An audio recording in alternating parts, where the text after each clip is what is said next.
Hey everybody, it's Peter B. Today is May 1st, and I do have all my April purchases in-house. So I figured I'd show you what I got for April. I'm going to start out with a few George Brett's from recent years, George Brett's. I used to be a big George Brett collector. I still am, but I'm not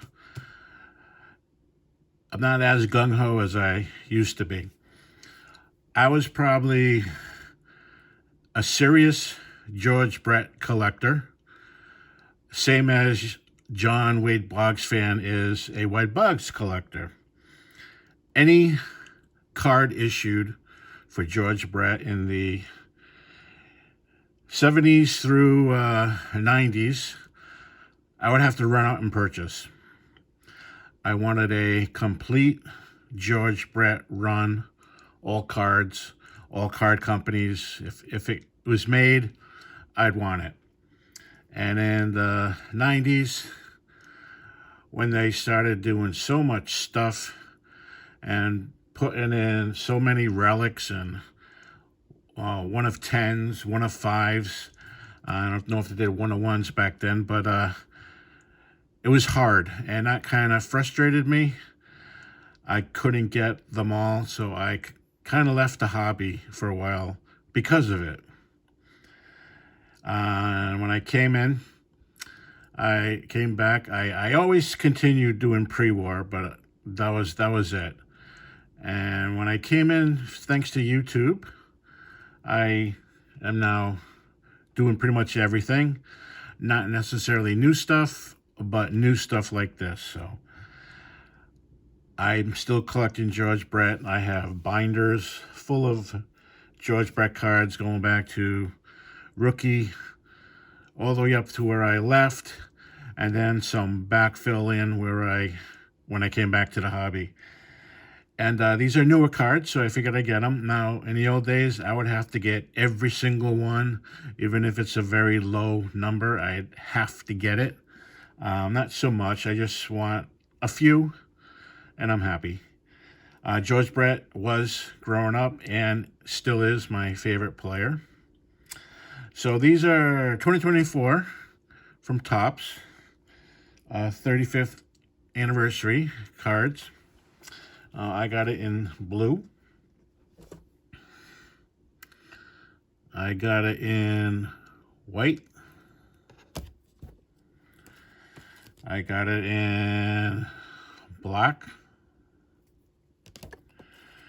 I got it in silver sparkle. I don't know the official term, but it looks silver to me, and it's sparkling. And I got it in gold. So these came in April, as well as a couple other George Bretts. This is from, I can't read the year, sorry. That's another George Brett, Topps. And this is a broadleaf, recent year. And a top short print a couple years back, I think. And this is from the 2024 Heritage. This is sort of like a reprint. Looks similar to the original card from 1975, but they did continue the run up to 2023, and they did mark the card 1951 to 2023. So this is a unique card. Of course, I have the original 75 in my collection, but this will go in my George Brett collection as well. And while we're on Topps short prints, I picked up a Bo Jackson. So those were my, quote, Martin card purchases for the month of April. Now, going in chronological order, going to go back to 1882. Cossack and Company, H804-11, and this is the first baseman. I love these cards. Dan at Old Sarge Collect just completed the 9-card set. I'm working very slowly towards it. I probably got about half right now. But I love these cards. These are trade cards. Like I said, 1882. This one is blank backed, but they do have advertisement on the backs on most of them.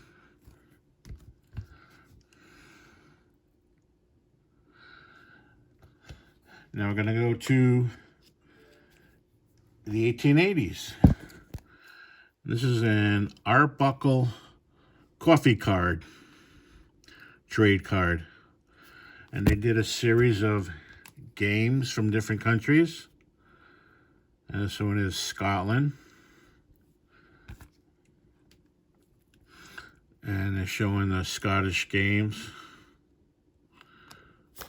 And you got curling. I forget what you call that. I used to do that in high school too. Shot put. Shot put. Of course, golf. And I don't know what game that is, but so these are the Scottish games.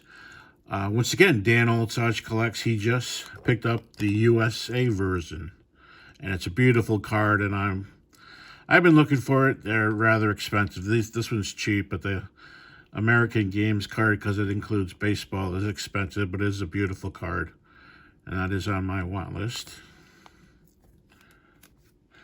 Sorry, George. Let me put you down because you just get knocked down. Okay, now we're going to go to 1915 and Cracker Jack. And I picked up Beals Becker. Now I have a few Cracker Jack cards, maybe half dozen or more. But I didn't have a horizontal. I always wanted a horizontal, and I can't afford anymore a Hall of Famer. Wish I could. These are just went crazy in price. But I did want a horizontal, and this one looked good. This one has real nice coloring. It's graded a 2. You can see the little dirty on the bottom and some wrinkles in the corners. But it is a beautiful card. And I have the T206 Beals Becker and T205 Beals Becker. At that point, he was on the Boston National team, the Rustlers or the Doves. And so I like Becker because of that. And now this shows him as on the Phillies. Becker was an outfielder from 1908 to 1915. He was a little bit above average player, but he was in the top 10 in home runs, not near the top or near the bottom, but in the top 10 4 times during his playing day career during the dead ball era. So he did have a little pop once in a while.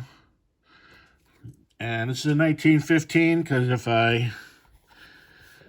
that's how the car would normally look if it wasn't horizontal. If I turn it over, it's upside down.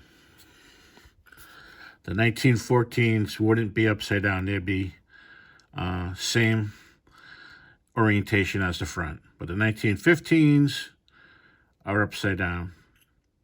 Even though some players were printed both ears, the backs are consistent.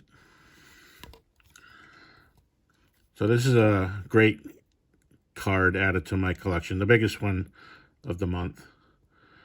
Like I said, Cracker Jacks are getting pretty pricey, and I always wanted a horizontal one, and I think this is a nice looking one. Okay, now we're going to go all the way up to 1919, 4 years. And this is a 1919 W514. It's a strip card. And how can you not want a card of this name? Guys, Pickles Dill Hofer. And pretty nice looking strip card. They can be pretty beat up. This one has a little bit of staining, but still has very nice colors. And the person who did the cutting back in the 1920s did a good job. This one's also rated a 2.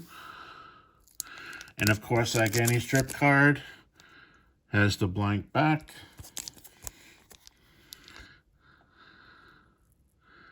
Very nice card. And like I said, I got it, A, because the card was nice, and because of his name. B, because of his name. And last year, John 3D 80s Kid asked me about what I had for 1920s cards, and I only had, I think, 2. So I'm really trying since then to increase my 1920s era cards. So another nice card add to my collection. Dill Hofer was a catcher, as you see in the card, from 1917 to 1921. But he is best known for being in a lopsided trade, on the wrong end of a lopsided trade. Philadelphia sent Dill Hofer and Mike Pendergrass, another no-name player, to the Chicago Cubs for Bill Kiffer, a rather no-name player, and Grover Cleveland Alexander. And of course, Grover Cleveland Alexander went on to be a dominant pitcher and in the Hall of Fame. So, Pickles Dill Hofer. Now we're going to go to 1933. Gooey Indian Gum.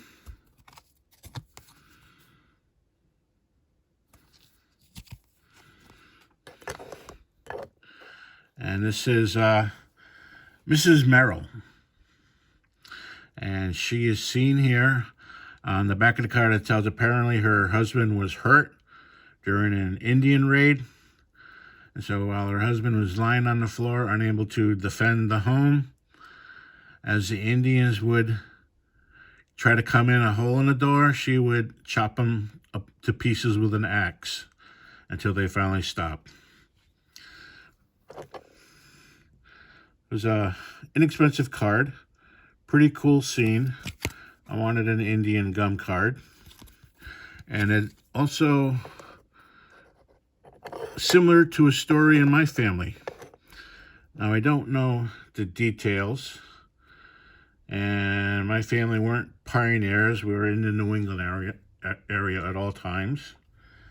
But in my family, I don't know whether she's a great-grandmother or a great-aunt, whatever, there was an Indian raid in her town. And her husband was outside fighting the Indians, and Indians tried to come in.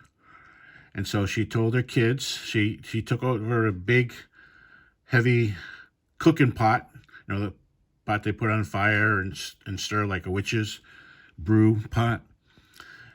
She tipped it over, told the kids to hide underneath, and she was involved in defending the home like Mrs. Merrill in the Indian raid. Now, I don't know whether she chopped Indians coming through the front door, but she was involved, and I do remember the story of her hiding my old ancestors, young at the time, kids, under the tipped-over pot. So I figured that needed to be in my collection. My parents aren't alive to get a more accurate story, but that's the gist of it.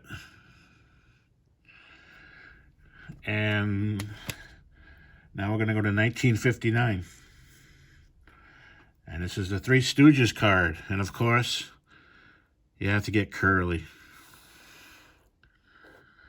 1959 Curly, a 1. It has a wrinkle right across his chin. There's the back of the card, has some paper loss, but hey, I don't care. It's Curly.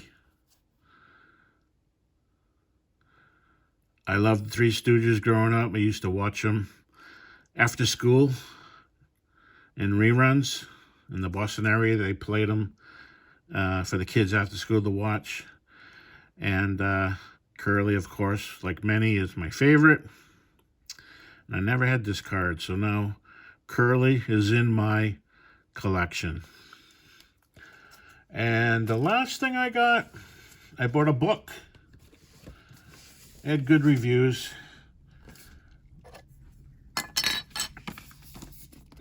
I bought, sorry, I don't got much room. Let me pick you up. I bought Charlie Hustle. Rise and Fall of Pete Rose.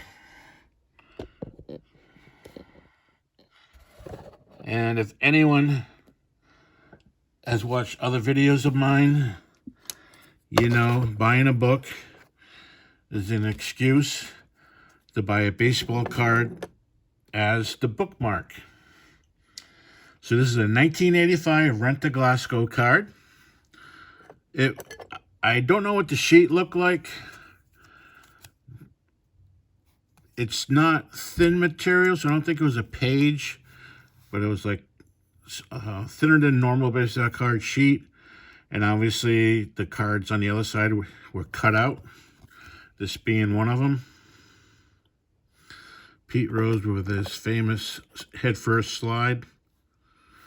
And so that's going to be my bookmark. And after being a bookmark, it will end up in my baseball card collection. So that's it. That's what I got for April. I hope you enjoyed it. I'm happy with my new purchases.